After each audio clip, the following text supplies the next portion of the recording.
Hello दोस्तों, स्वागत है आपका आपके अपने YouTube channel create wealth with Atul में। मैं हूं आपका दोस्त अतुल गोयल। आज हम बात करेंगे पावर सेक्टर से जुड़े हुए एक छोटे शेयर की, जिसने काफ़ी अच्छी वेल्थ क्रिएट करके दी है रिसेंट टाइम में। बट अच्छा वेल्थ डिस्ट्रक्टर भी रहा है अगर पुरानी हिस्ट्री उसकी देखी जाए।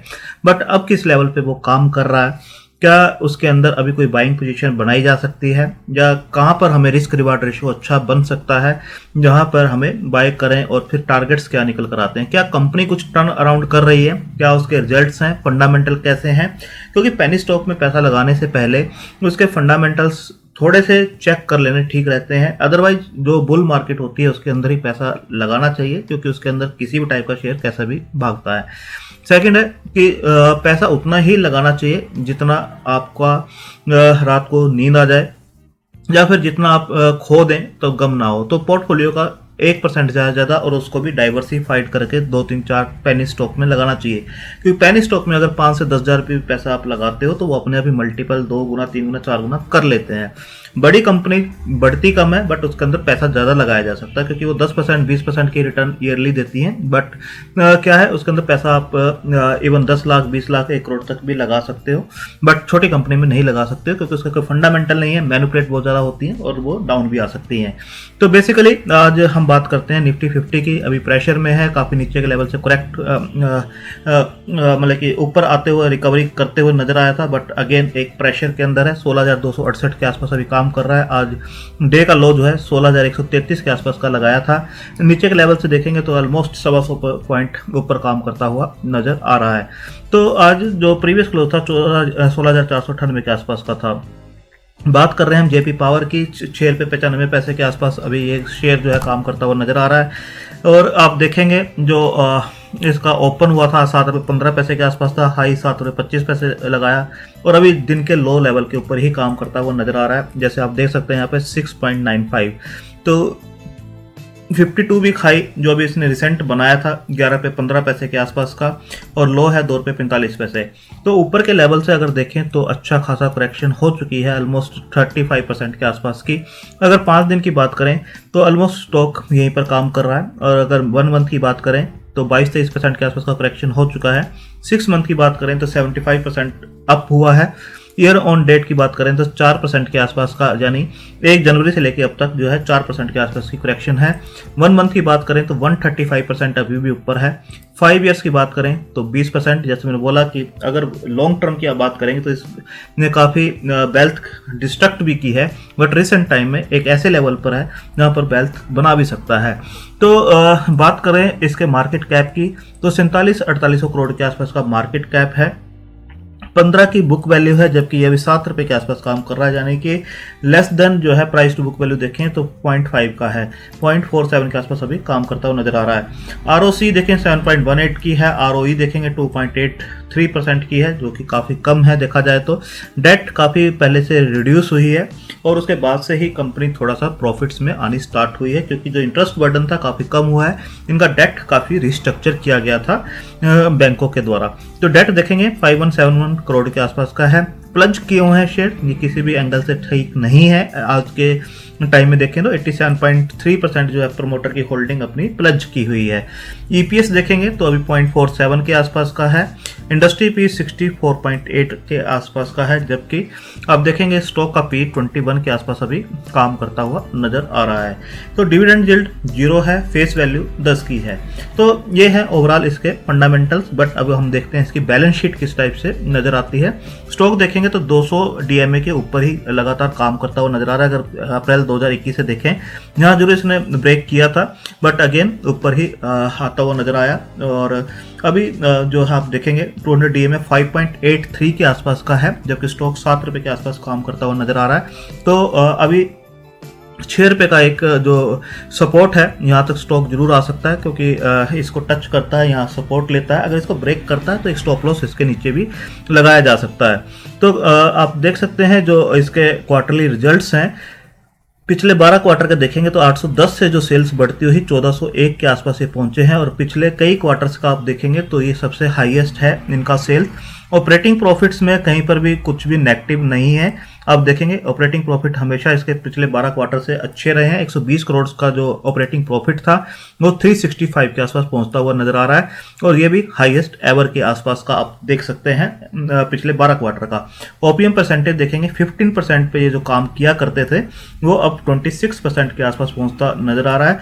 पिछले क्वार्टर में 24% था, जबकि दिसंबर 2020 में ये 33% के आसपास था, जबकि वहां से ये रिड्यूस होता हुआ नजर आ रहा है। जो मेन इनका कंसर्न है वो है इंटरेस्ट जो पे कर रहे हैं, पहले से काफ़ी कम हुआ है। आप देखेंगे जो कि 374 और 400 के आसपास था, अब 150 के आसपास ये पे कर रहे हैं, 136 140 के आसपास, तो पहले से काफ़ी रिड्यूस हुआ है, बट स्टिल अभी पे कर रहे हैं डेट। जैसे जैसे ये आने वाले टाइम में रिड्यूस होगा तो कंपनी और अच्छे प्रॉफिट्स में आ सकती है।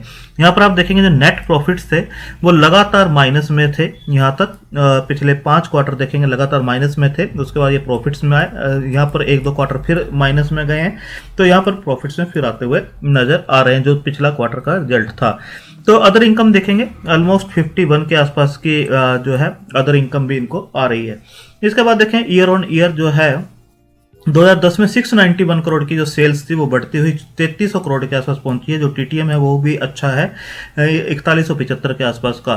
प्रॉफिट देखें जो ऑपरेटिंग प्रॉफिट्स हैं वो कहीं भी माइनस में नहीं हुए हैं, ऑपरेशन से अच्छे अपना जो है प्रॉफिट्स निकाल रहे हैं। 1157 करोड़ के आसपास का है, पहले 606 करोड़ के आसपास का था, और देखेंगे यहाँ पर 2700-2800 तक भी ये पहुंच गए थे, बट अगेन जो है डाउन होते हुए नजर आ रहे हैं क्योंकि जो सेल्स है वो उस लेवल तक नहीं पहुंची थी।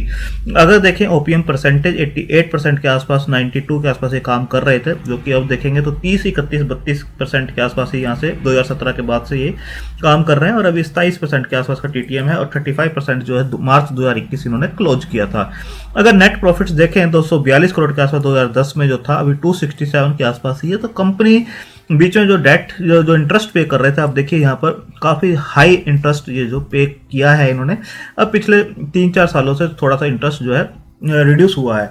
यहाँ देखेंगे 2500-2700 करोड़ के आसपास इंटरेस्ट पे किया है, और जबकि ऑपरेटिंग प्रॉफिट मार्जिन इतने नहीं थे, तो ये माइनस में ही जाते हुए नजर आ रहे थे। इसके बाद देखेंगे कि इंटरेस्ट बर्डन जो है यहाँ पर अब जो 2700 करोड़ के आसपास का था, अब जो है 579 का है, जो कि पिछले कुछ सालों से रिड्यूस हुआ है। आप देखेंगे 2770, 2600, 1400, 652, 579, और प्रीटीएम भी 554 के आसपास का है।